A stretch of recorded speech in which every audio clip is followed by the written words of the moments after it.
Well, hello again everybody. Welcome back to the Life's Good. Let's go and grow some food. I'll take you over to the greenhouse. We'll have a look over there. And following on from my video the other day, I've started sowing a few things. And I wanted to put some peas into some trays.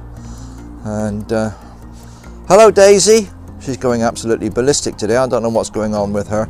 I'll just flip the camera around. Just bear with me a second, guys. There we go. As I said, Daisy's been going crazy this afternoon. I don't know what's up with her. You okay there, Daisy? You've knocked your water pot over. You've got plenty of food. You're telling me a story now. Right. She usually tells me when she's laid an egg. She gets quite excited about the fact that she's laid an egg, guys. So I'll just have a... Yeah, there's the thing. So I'll just pop the lid up. Daisy has produced a lovely large brown egg. I'll leave that where it is for the minute, because the reason I've come out here today is to pop in here and following on, as I said, from my last video, where I said that everybody can grow their own food. I've started sowing a few things. Pea shoots. I've got the 3 containers here. I've put some compost in. I've spread the peas in there. That's the dried peas purchased from a supermarket, and I'm expecting those to germinate and grow pea shoots. This tray here, this is the what have we got here? Is this the 40s? 1, 2, 3, 4, 5, 10, 15, 20. This is the 40 cell multi-cell tray. There's 40 squares in there. They contain radishes, and I've sown 2, sometimes 3 radish seed per cell. So those are coming on.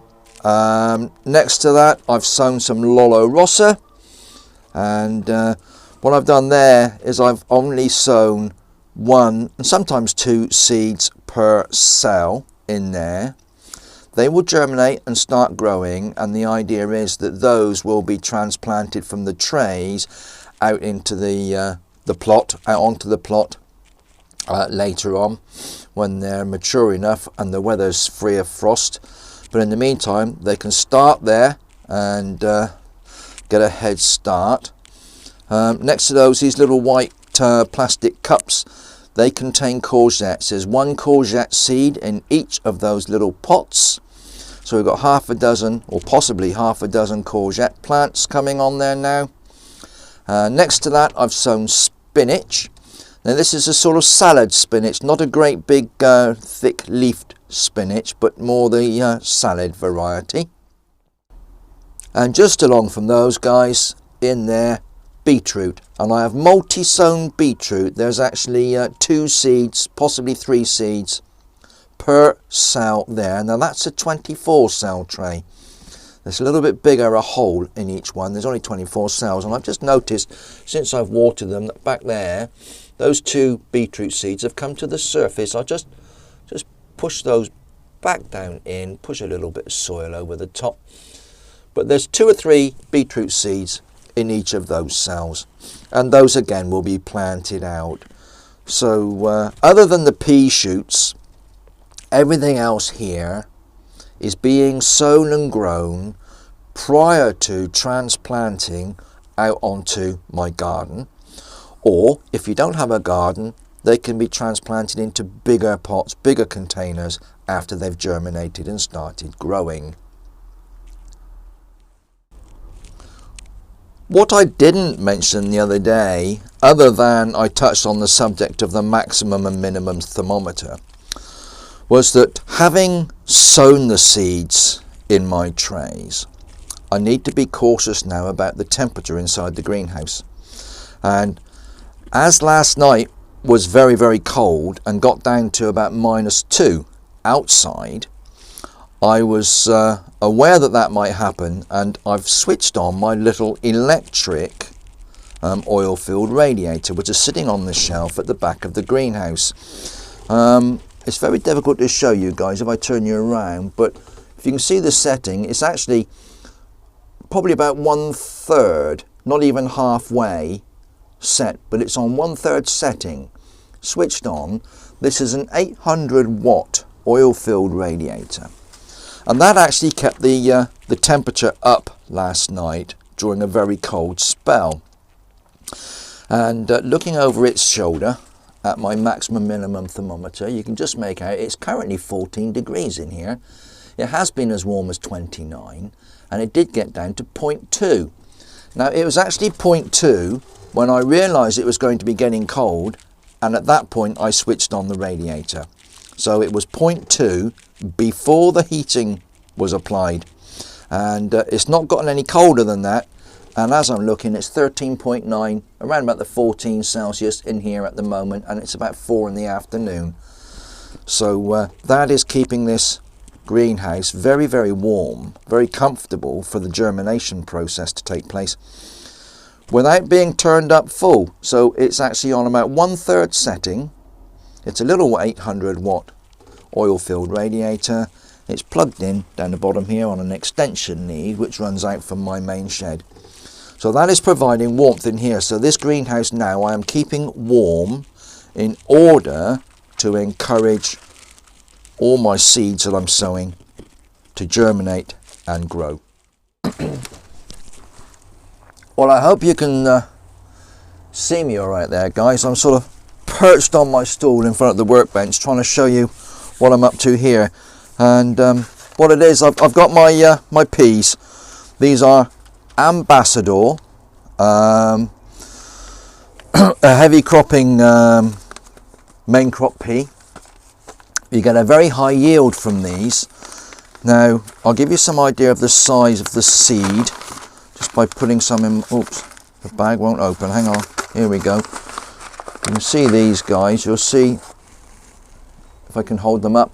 That is the size of the seed pea. They've been specially prepared for growing, or for sowing and growing.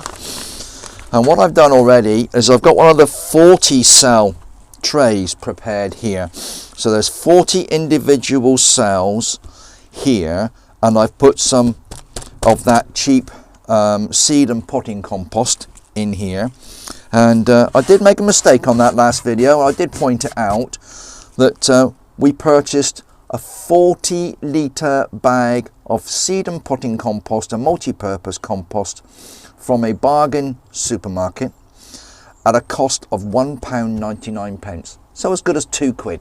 £2 for 40 litres of compost. And it does go a long way. Now I've put some of that compost in this tray already. It's already been quite well pressed down, but what I do is I actually firm it down quite firm with a couple of fingers, pushing it down quite firm.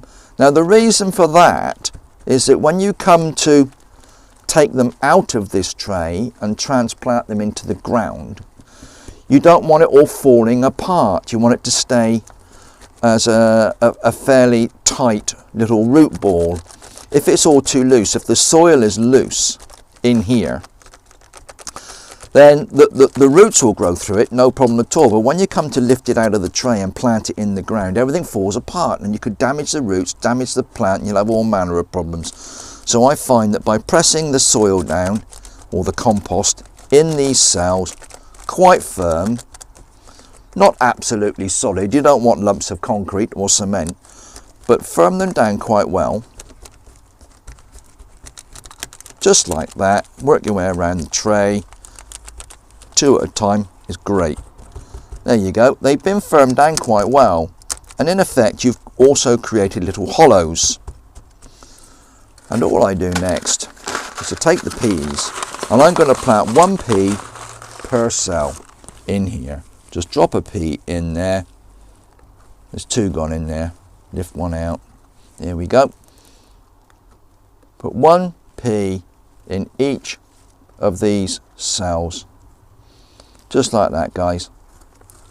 Nice and quick and easy.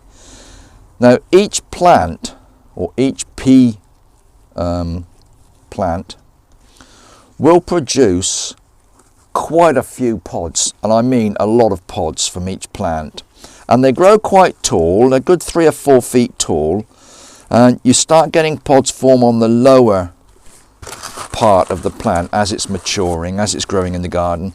You can start harvesting the lower ones if you wish later in the year as mange too, and you can eat the pea pods as a flat pea pod. They're great in stir fries like that, and salad and things like that. Or you let them mature and swell up, and each pod will then have probably 5 or 6 or more peas in each pod. You pick them, shell them, and Cheryl, my wife, puts them on a flat tray and freezes them in the top of the freezer, and when they're frozen, puts them in a bag. And by doing it that way, they don't all freeze together in a lump, so they stay loose in the bag. So harvest your peas, put them on a tray in the freezer, in a bag, put them back in the freezer, store them for later in the year and through the winter. And we've not long finished using the last peas from last year's harvest. So if you grow enough, they will last quite a while. You don't eat peas every single day. So one day you'll have a dinner with some peas, another day you'll have something else, another day you might have salad, and so on and so forth. But these peas now, I've got one in each cell. I'll just firm them into the middle of each of these cells. Just make sure they're firmed into the soil a little bit. Just work your way around in sequence, make sure they're not right on the edge. I just like them in the center of the soil. They will germinate and grow on the edge, but it's better if you get them in the middle, and then they've got a little space all around for their roots to grow into. Here we go, guys. It's quite therapeutic when you're sitting in your greenhouse or indoors, your kitchen bench or at a table, anywhere that you find convenient, to set yourself up to start doing this. You just sit there quietly and sow your seeds, knowing that later in the year these are going to give you food. Cost, I said in my last video, I paid £2.50, it's actually £2.49, £2.50 for this pack of peas. I'm not sure exactly how many there might have been in here. They're sold by weight, but as I said, I had a really good row of peas last year in the plot out there, and I had all these left over this year, enough to do the same again. So for half the price, I've got the same amount of peas as I grew last year, and believe me, we had a lot of peas. So very cost effective. How much do you pay for a bag of frozen peas, and how long do they last for? When you can grow in a space somewhere in your garden, a row or a square, or however you want to grow them together, of your own peas, you harvest them. As I said, you can use them as mange too. You can eat the tips of the plants, pinch the tips, put them in salads, let them mature, harvest and shell them, fresh peas, or freeze them for later in the year. Brilliant. Peas for next to no cost at all. Now these I now need to cover with a bit of compost. Some more, I've got a little bin of compost outside there behind you. Put that over the top. Don't forget to label them. Now I've got some nice plastic plant labels. You don't need fancy plastic plant labels. You can use anything. Yogurt pots are great. If you cut a yogurt pot into strips, you can use that. Anything that's not going to rot and decompose and spoil so you can't read it. But anything that's long and you're able to write on, that you can pop in one of these trays, just stick it in the corner, a little label with what's in there, and I write on the back the date that I've sown them. So in this case, I've got my label here. I have somewhere a pencil. I'm going to write on here peas and today's date on the back, which is the 20th of the 3rd 20. English format, guys, not American format. So that's the 20th of March 2020, 2320. I use a pencil because I also have an eraser. I can't get it out of the jar now, but they can be reused. So you're not just using a piece of plastic and throwing it away. You're using it over and over again. I can rub those words off, the dates off, and reuse these next time round. So sow your seeds, cover them with soil, label them, water them, and keep them somewhere with an ambient temperature of around about 7, 8, 10 degrees. You can do it indoors.